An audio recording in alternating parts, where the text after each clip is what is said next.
You ever watch someone next to you get everything you wanted while doing half the work? And you think, that's not fair. I worked twice as hard. I sacrificed more. I gave up sleep, weekends, my health. Where's my reward? But here's the uncomfortable truth. Nobody wants to say out loud. Hard work is not a strategy. It's just the price of entry. And if you're still believing that effort alone will save you, that if you just push harder, grind longer, sacrifice more, the universe will reward you, you're running a race with a broken compass.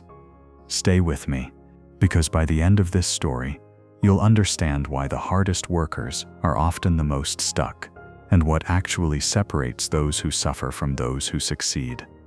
This is about a woman named Amira, 34 years old, runs a small architecture firm, 5 employees, decent reputation. But Amira had a problem she couldn't name. She was drowning. Every morning started at 5:30, emails before breakfast, client calls during lunch, design revisions until midnight. She hadn't taken a vacation in 3 years, hadn't been to the gym in 18 months, hadn't finished a book that wasn't about productivity in God knows how long. Her team noticed. Boss, you need to rest. She'd smile weakly.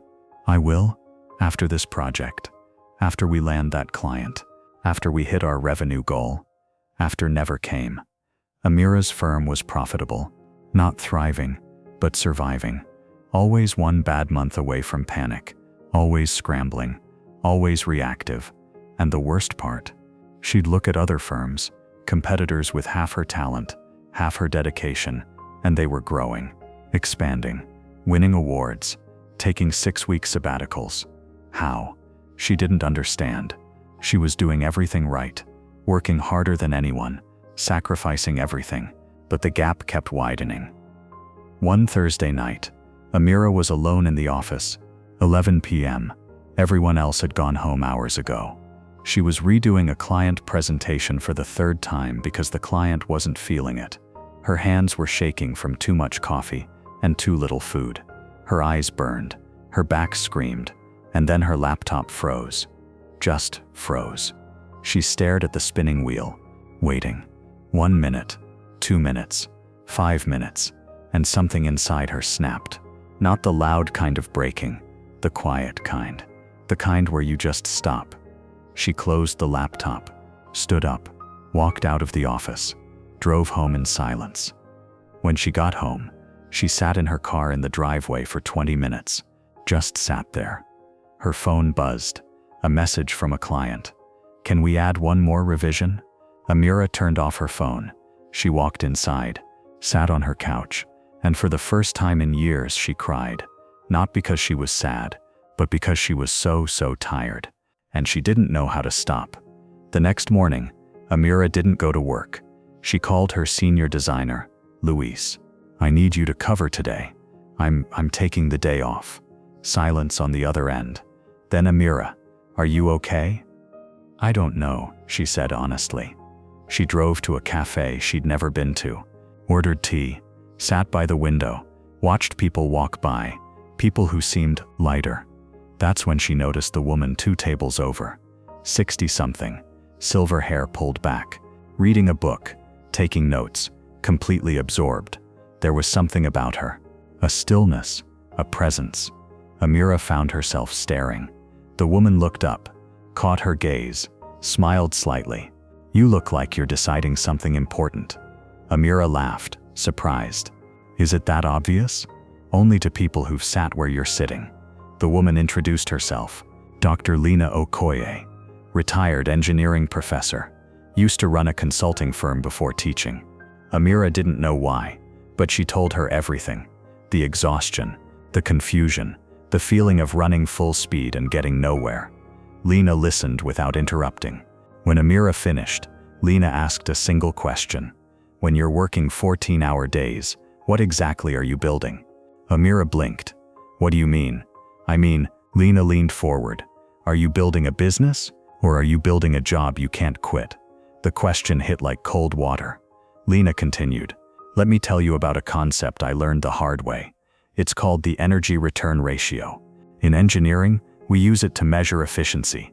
How much energy do you put in versus how much useful work comes out? Most systems are wasteful. They consume more than they produce. She pulled out a napkin, drew 2 circles. This circle is you. Let's say you have 100 units of energy per day. Where does it go? Amira thought. Client emails, meetings, revisions, managing the team, putting out fires, marketing, admin work, proposals. Lena held up a hand. Stop.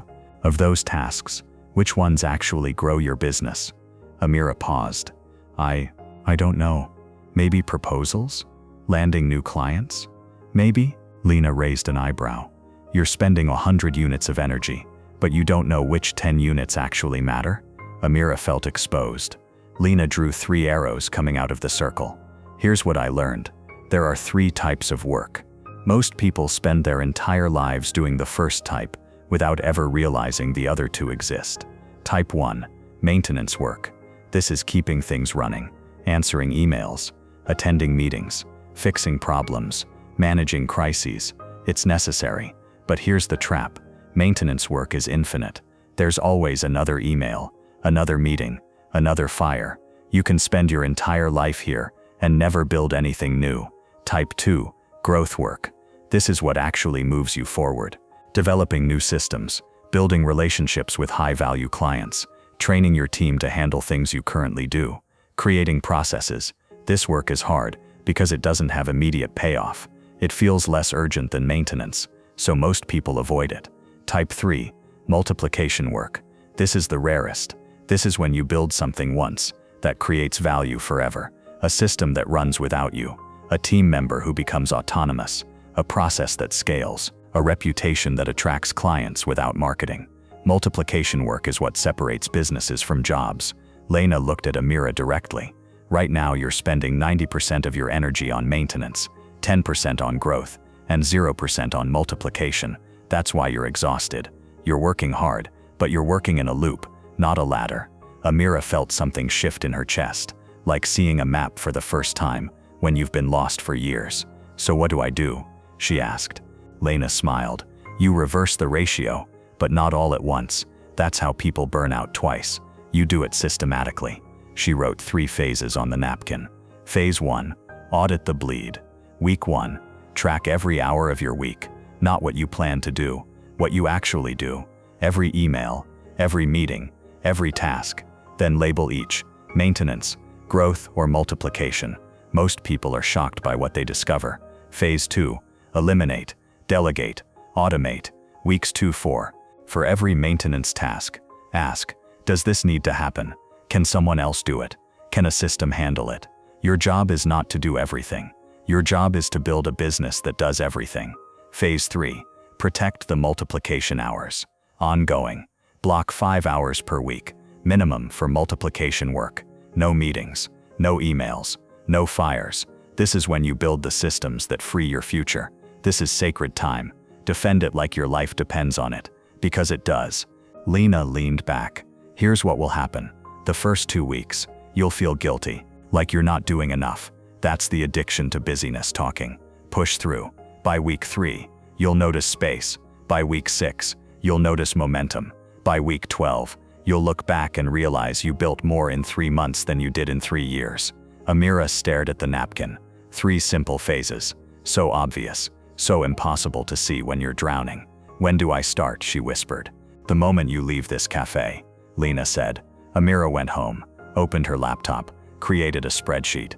Week 1, she tracked everything. The results were devastating. 47 hours of maintenance work, client emails, team questions, administrative tasks, crisis management, 8 hours of growth work, proposals, 1 client meeting, updating the website, 0 hours of multiplication work. She'd worked 55 hours and built almost nothing that would last.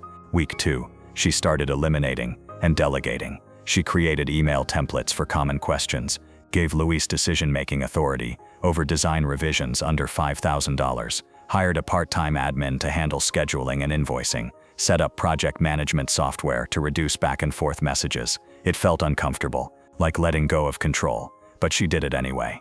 Week 3, she blocked Wednesday mornings, 8 a.m. to 1 p.m.